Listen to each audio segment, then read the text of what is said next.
Pertanyaan yang nomor 2 ini kan terkait perihal keterwakilan isinya, Pak. Keterwakilan 30%. Soalnya saya baca di peraturan di tahun 2017 sampai 2022 dan sekarang ini berujuknya tetap di tahun 2017 hasilnya, Pak. Soalnya di beberapa ketentuan itu sudah jelas semua gitu. Ya. Iya. 2017 ya. Nah, saya membaca di sana itu bahwa keanggotaan di Bawaslu sampai ke tingkat bawah gitu, Pak, KPPS itu harus memenuhi angka 30% keterwakilan perempuannya gitu, Pak. Nah, kalau pertanyaan nomor 2 ini sebetulnya saya ingin minta data perihal keterwakilan di Bawaslu sendiri itu tentang Di Bawaslu tingkatan mana? di sini kabupaten sini, Pak. Kabupaten tentang keterwakilan perempuan itu aja sih, Pak, pertanyaannya sih.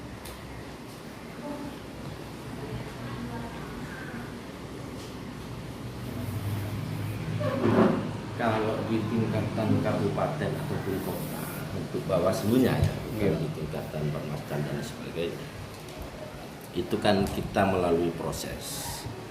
Yang pertama di mana proses seleksi, ya seleksi ataupun pendaftaran, dan itu sudah ada tim seleksi. Nah, memang di situ di Undang-Undang 7 itu memang diatur terkait dengan keterwakilan. Cuman di situ bahasanya kan memperhatikan. Kalau semisal itu ada keterwakilan perempuan, itu bisa. Kalau semisal tidak ada, tidak bisa dipaksa. Karena di situ hanya memperhatikan. Seandainya di situ bunyinya diwajibkan terkait dengan keterwakilan perempuan, maka mau tidak mau harus ada unsur keterwakilan perempuan 30%. Jadi kabupaten kota seluruh provinsi itu memang tidak semua harus ada unsur keterwakilan perempuan. Tapi di dalam pendaftaran itu memang harus memenuhi unsur keterwakilan. Oh, hanya di pendaftarannya aja berarti? Ya, itu pun ada yang memang kap kota yang lain itu yang memenuhi keterwakilan itu ada. Jadi tidak semua itu sama seperti ini ya, Kabupaten Probolinggo itu kan semua laki-laki semua. Karena di waktu pendaftaran itu yang pada saat periode ini ya, yang lolos itu hanya lolos administrasi hanya 2 atau 3 orang perempuan. Yang daftar dulu itu berapa? Kalau Ya, 40 orang. yang perempuan? Enggak, total. Kalau yang perempuannya mungkin hanya kisaran 3 atau 4, Mas. 3 Dari atau 4 40 dari orang. 40. Itu yang lolos administrasi. Kalau di total seluruh yang daftar itu 90 sekian gitu. Itu sudah memenuhi unsur keterwakilan itu. Dan data itu tidak kita miliki karena apa? Karena yang memiliki data itu tim sel kemarin. Kita kan hanya sebagai peserta. Gitu. Kalau panjenengan minta data terkait dengan Panwascam, jajaran kita di bawah itu kita ada. Dan itu kita PTPS sudah ya. PTPS kemarin waktu saya biptek, kalau nggak salah di Kecamatan Lumbang itu hampir separuh perempuan. Hampir separuh. Ya, karena itu, Lumbang. Ya. Terus memang ada satu kecamatan yang di situ nggak tahu ya ini memang SDM-nya atau gimana. Memang tiap ada event pemilu, rekrutmen penyelenggara di tingkat kecamatan itu memang tidak bisa memenuhi kebutuhan. Contoh di Kecamatan Sukapura. Di Kecamatan Sukapura itu mereka beranggapan asumsi artinya yang loksusnya, lokasi titik fokusnya di situ masyarakat di situ nominal. Jadi penyelenggara di tingkat kecamatan oke lah itu per bulan kisaran 2 juta lah, 2 juta untuk gaji. Nah, kalau dibandingkan dengan masyarakat sekitar Sukapura sendiri itu perharinya bisa pendapatannya 500. Itu perbandingan mereka untuk aku kerja setino 500 tapi di Panwas 2 juta. Itu perbandingannya. Maka untuk semangat untuk ikut masuk dalam penyelenggara mereka kurang antusias karena perbandingannya nominal itu tadi. Jadi memang kebutuhan kita di Sukapura terkait petugas baik itu di tingkat TPS PKD pengawas desa, kemudian Panwascam, itu kita semuanya kurang memenuhi kebutuhan di situ. Mungkin karena yaitu tadi pendapatan mereka kan mungkin perharinya lebih besar daripada pendapatan atau gaji yang diterima oleh di penyelenggara. Itu mungkin.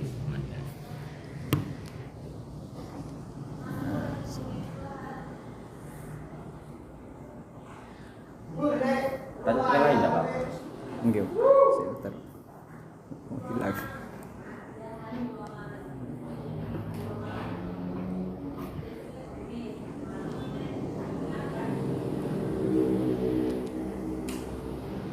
Kan kurang jelas kan? Ini ada lagi perihal mana sudah?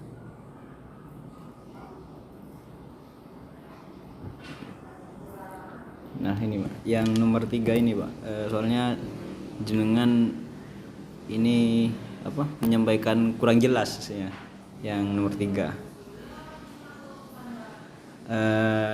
Ini Pak apa? Kemarin itu di kajian teman-teman di Al-Fikr itu tentang keterwakilan perempuan aslinya Pak. Kami melihatnya itu bahwa di beberapa kajian riset itu mengatakan kalau keterwakilan perempuan itu tidak menjamin keterlibatan perempuan aslinya gitu. Karena di beberapa daerah itu kan sebetulnya meskipun angka 30% itu memenuhi dan sudah menduduki jabatan strategis di pemerintahan, masih gak memiliki apa ya, suara aslinya gitu Pak, masih kalah dengan laki-laki aslinya. Itu dari kajian kami. Tapi sebetulnya bukan itu sih Pak. Yang kami tanyakan di sini itu ada beberapa pelanggaran aslinya yang dilakukan salah satunya oleh parpol.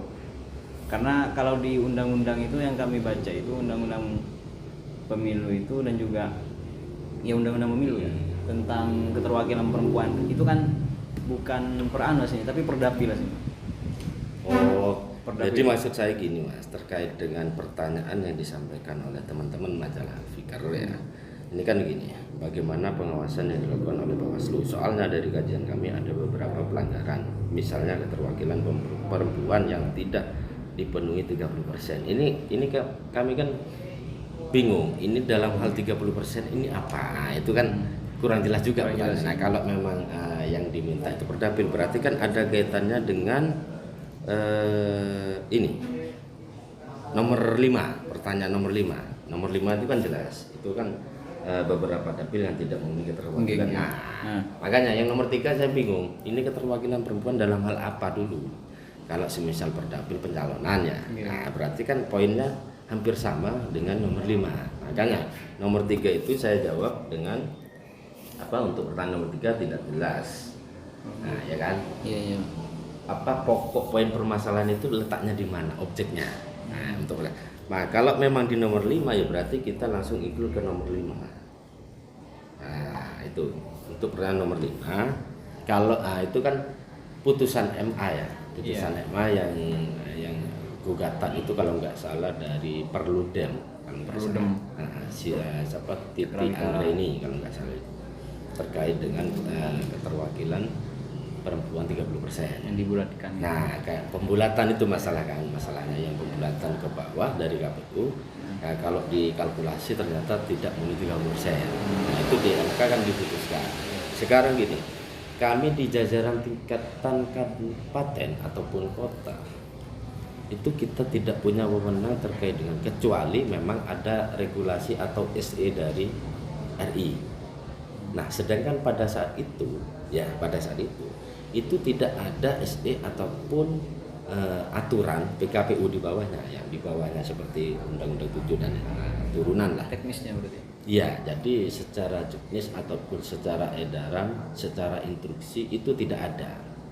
Nah, kalau instruksi tidak ada, kita ya tetap include ke RI Mas. Itu artinya apa yang menjadi keputusan di RI, di pusat, itu tetap kita jalani.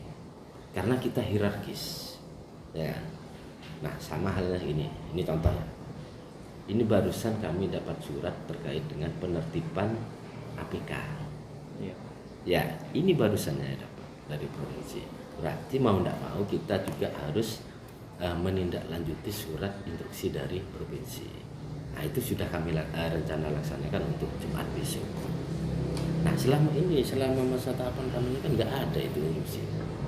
Berarti kalau semuanya di Kabupaten Probolinggo ada pelanggaran ataupun ada salah satu parpol yang nggak memenuhi 30% per dapil, itu diserahkan ke provinsi berarti? Bukan, ini kan include secara nasional Mas. Kita taruh serang. Nah, kalau kabupaten kota kan hanya spesifik, artinya di wilayah masing-masing, ya kan. Nah, kalau secara nasional itu kan sebetulnya MA itu kan putusan secara nasional bahwa harus memenuhi sampai turunan. Nah, kebetulan juga di kita di Kabupaten Probolinggo itu sebetulnya sudah memenuhi keterwakilan kemarin, walaupun dibulatkan ke bawah. Itu sudah memenuhi, karena kalau misalnya 7 kursi lah per dapil, 7 kursi itu paling tidak di situ kan pemenuhan kebutuhan keterwakilan perempuan itu kalau nggak salah minimal kalau 7 berarti 2 sampai 3. Iya. Itu. Nah, kita kan sudah memenuhi itu. Walaupun putusan MK mengatur itu kita sebetulnya sudah memenuhi unsur itu. Cuman di kap kota yang lain itu kadang dari 7 parpol sendiri itu ada 1 keterwakilan. Nah, itu yang artinya pembulatan ke bawah itu kurang dari 30%. Kalau di kita itu 7 kursi itu paling tidak ada 2 atau 3 untuk keterwakilan perempuan. Sebetulnya sudah dari kita. Kemarin sempat ya setelah adanya putusan MA itu kita KPU dengan Bawaslu itu sudah koordinasi terkait dengan keterwakilan itu mencoba membulatkan di angka ke atas, pembulatannya ke atas. Itu tetap. Jadi untuk kabupaten sendiri itu sudah memenuhi keterwakilan, sudah memenuhi apa yang ditentukan oleh MK walaupun belum ada instruksi. Ada instruksi pun kita sudah jelas sudah betulnya. Karena apa? Mungkin ini beda, artinya di masing-masing daerah itu kan tergantung dari parpol masing-masing. Kalau ingin mencalonkan, menetapkan calon, untuk mendaftarkan calonnya itu bisa laki-laki semua bisa. Tapi di kita waktu pendaftaran itu memang sudah ada perempuan. Jadi masing-masing parpol mengirimkan delegasinya ya untuk jadi bakal calon waktu itu pendaftaran bakal calon itu sudah ada perempuannya, kecuali partai baru itu kan memang butuh pendukung dulu. Jadi ada yang tidak memenuhi 7 kursi, ada yang hanya 2, ada yang hanya 1 perempuan saja kemarin itu. Ya tidak masalah selama mereka verifikasi parpolnya lolos, itu tidak masalah. Ada yang tidak ada sama sekali di dapil itu ada. Perihal ini Pak, perihal verifikasi lolosnya parpol ini itu gimana mekanismenya? Kalau mekanisme artinya mulai dari pendaftaran sampai penetapan peserta politik artinya parpol di situ. Itu waktu masih tahapan awal. Jadi kalau di pemilu sekarang itu kan kita jalan mundur, tahapannya itu dimulai 20 bulan dari pada saat pencoblosan ya kan. Nah, itu setelah pendaftaran semua masing-masing parpol mendaftarkan diri. Nah, mendaftarkan diri dari pusat sampai ke bawah.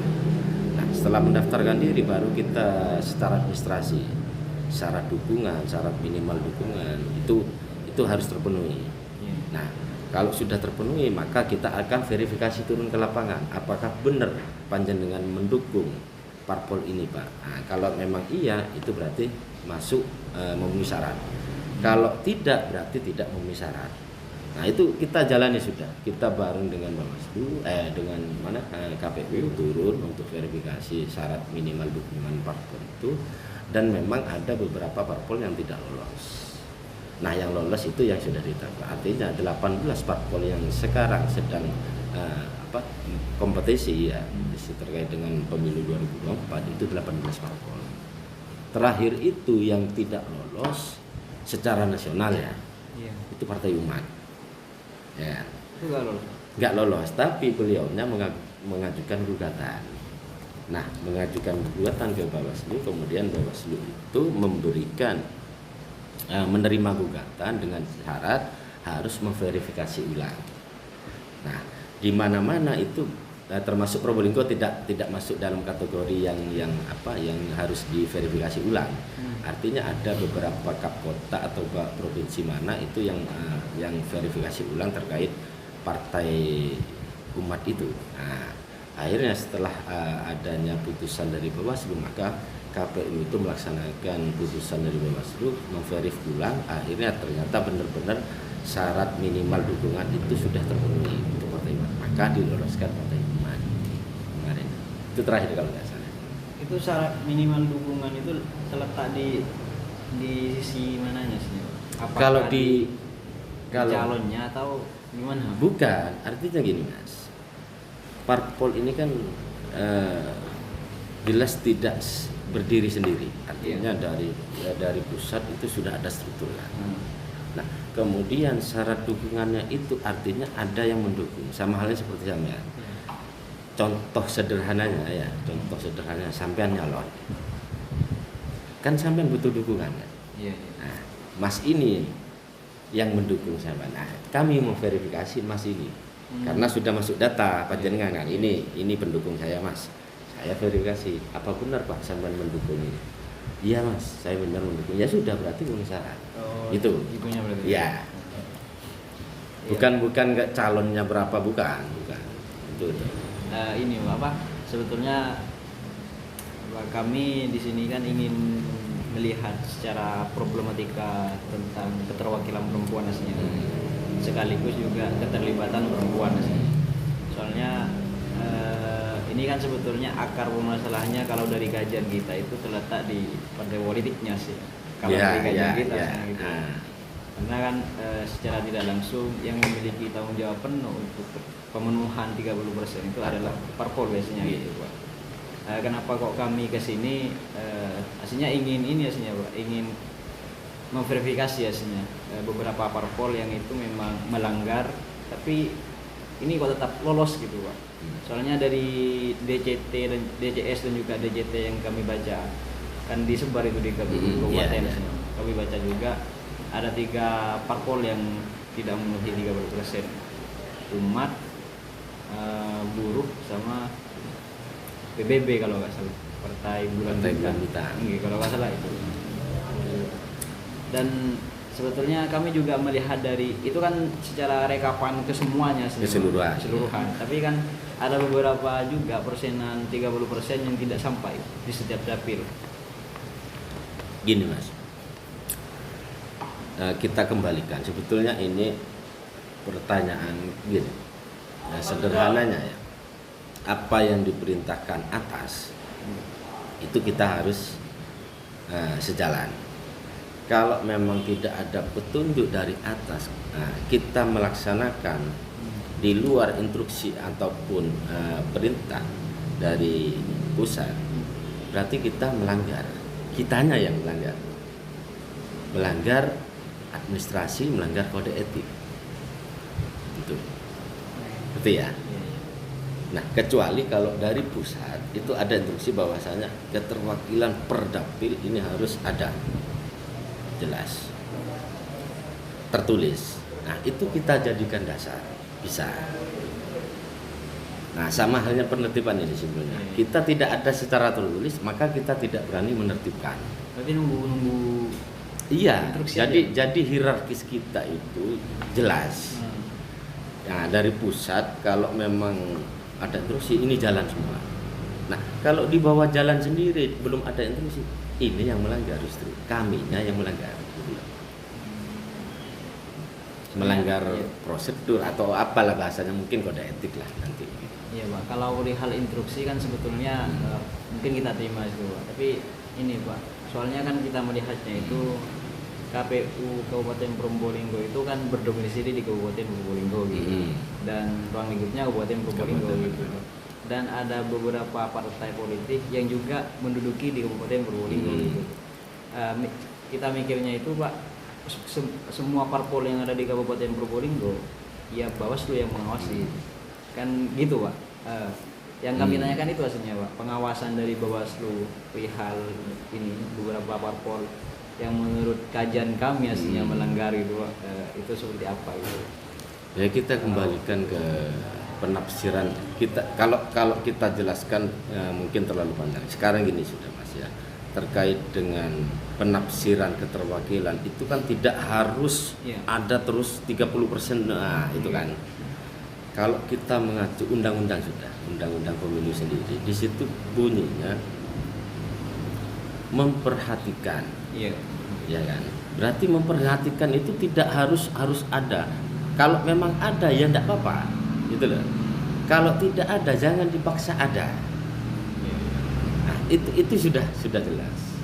Kecuali bunyinya itu diwajibkan harus ada keterwakilan, maka kita itu juga harus wajib ada keterwakilan perempuan, begitu. Iya Pak. Gitu. Kalau di pemilu aslinya, Pak. Hmm. Tapi kalau saya baca lagi di undang-undang para partai politik itu, Pak, ini bukan lagi memperhatikan kalau di partai politik itu. Di internal parpol. Iya, tapi mewajibkan aslinya, Pak. Parpol itu harus memenuhi angka 30% itu, Pak. Untuk DCT dan juga DCT-nya aslinya, bukan DJS-nya, tapi DCT-nya gitu. Karena yang saya kajian kami itu kan kalau ini tidak keterlibatan dan juga keterwakilan perempuan 30% tidak memenuhi, akan merambah ke beberapa faktor aslinya Pak, yang menduduki di pemerintahan daerah gitu sedikit itu, terus yang ramah gender itu seperti apa nantinya gitu. Kajian kami ke sana aslinya Pak. Nah sekarang gini Mas, kita kembalikan ke ini kan sebetulnya masalah internal parpol sebetulnya sih. Bawaslu kan nggak mungkin masuk ke dapurnya parpol kan, itu wewenangnya parpol masing-masing, dan masing-masing parpol itu memiliki ADRT. Nah mungkin salah satu parpol ada yang mewajibkan 30% itu ya kan? Nah kita kembalikan ke parpol, kita tidak bisa menjudgment parpol itu harus, nggak bisa, karena itu wewenangnya internal parpol. Sama halnya sampai di dapil ini harus di dapil situ, kita tidak punya wewenang itu. Nah, itu maksud saya Mas, karena kita ini hanya menjaga sesuai dengan ketentuan pemilu sendiri, aturan pemilu sendiri, yaitu yang kita pegang adalah 27 2017, kemudian Perbawaslu dari kita sendiri. Kalau terkait dengan ADRT dan lain sebagainya internal parpol, kita tidak bisa sejauh itu Mas. Saya nggak kesana aslinya Pak. Iya. Tapi kita melihatnya itu ini Pak, lupa ini Pak, partai politik itu aslinya Pak, yang juga menjadi faktor penyebab dari yang bisa dikatakan kemerosotan. Sebetulnya gini Mas, kalau memang kita itu penyetaraan gender lah, kita kan tidak kalau dulu oke lah mungkin lah, tapi sekarang kan semuanya sama-sama memiliki hak yang sama ya kan, baik itu kita sebagai laki-laki ataupun sebagai perempuan. Nah sekarang kita kembalikan ke yang bersangkutan, artinya ke perempuan sendiri. Kira-kira kalau di Kabupaten Probolinggo sendiri itu SDM untuk perempuan sendiri itu sepertinya sudah memenuhi syarat, ya kan. Cuman di masing-masing parpol itu kan memiliki strategi masing-masing untuk menarik simpati dan dukungan, ya kan.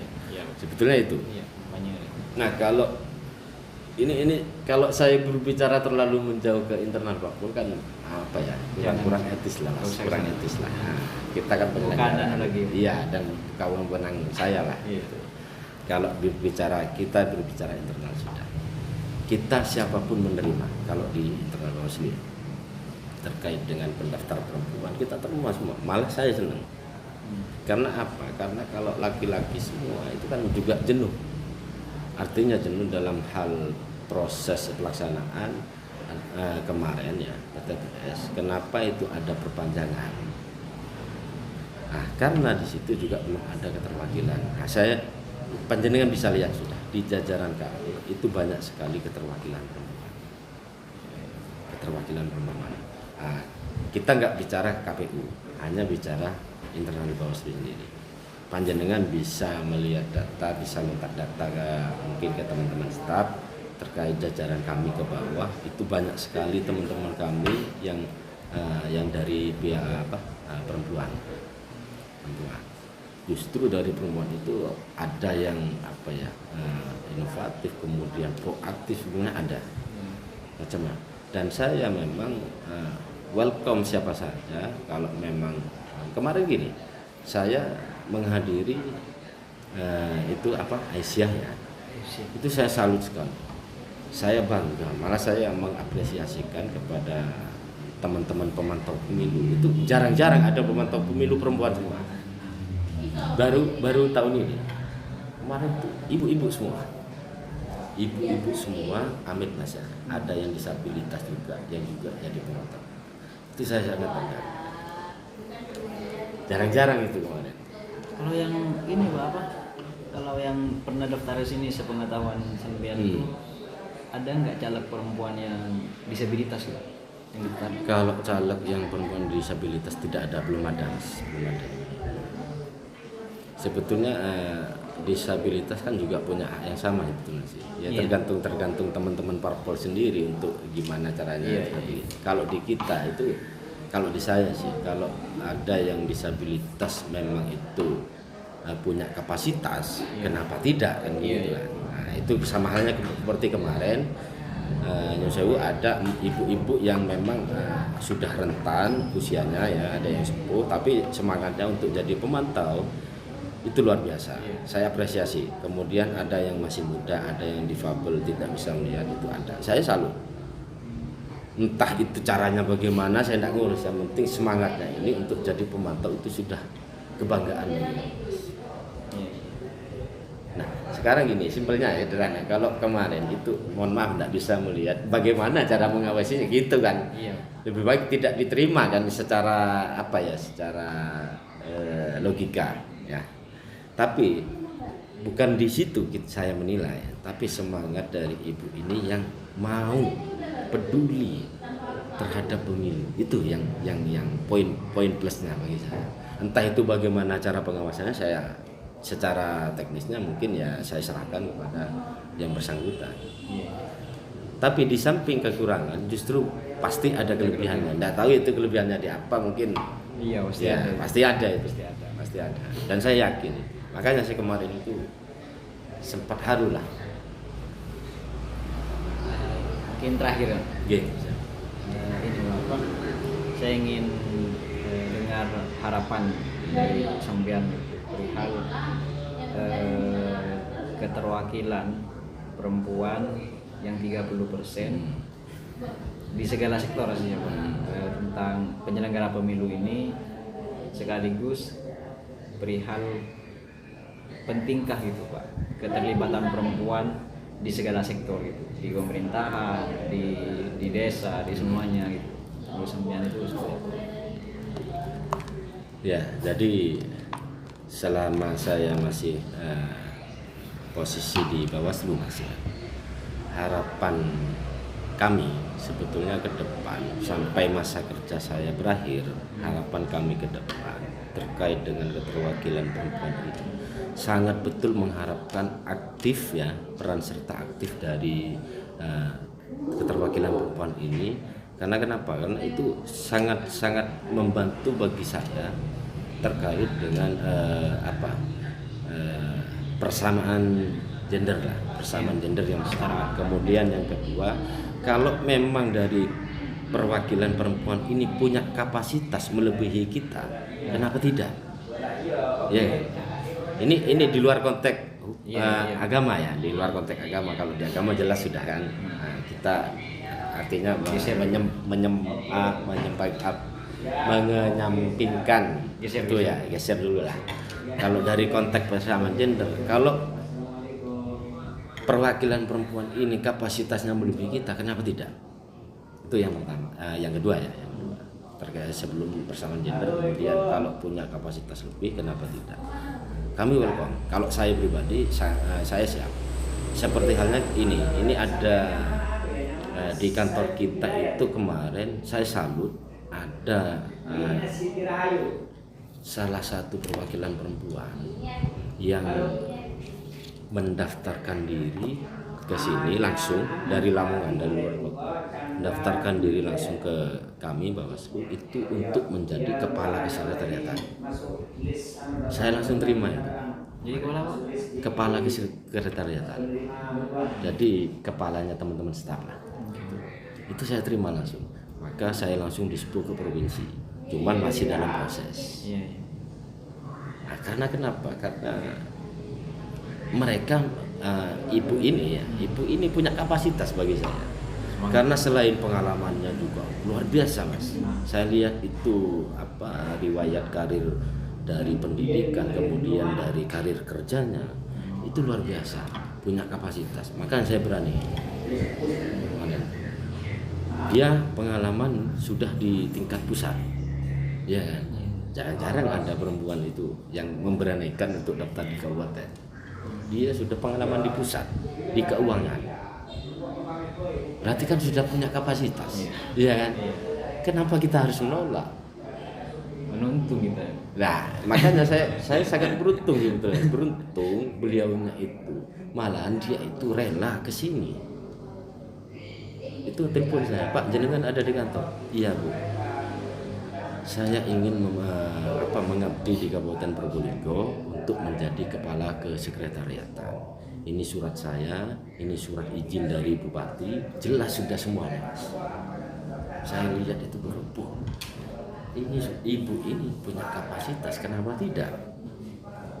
Kecuali beliaunya tidak punya pengalaman apa-apa, mungkin itu pertimbangan atau hanya memperhatikan saja lah saya. Nah, tapi beliaunya punya kapasitas, kenapa tidak? Kualitas ya. Nah, kualitas itu. Dan tidak semua orang itu, laki-laki itu punya kapasitas melebihi perempuan. Tidak semua. Tergantung. Ya, sama halnya saya dengan istri saya. Saya jujur, Mas. Terus terang ini ya, terus terang. Saya dengan istri saya mungkin oke lah. Beliaunya itu tetap patuh ke saya, tunduk ke saya, mungkin keterkaitan dengan kepala keluarga itu. Tapi secara kapasitas, Mas, saya merasakan jadi saya jauh di bawah istri saya.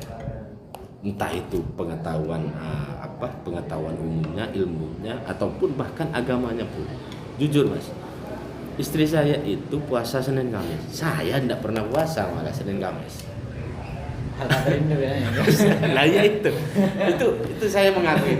Tapi beliaunya walaupun merasa kelebihan, tapi karena beliau paham dengan posisinya sebagai ibu rumah tangga, beliau tetap patuh.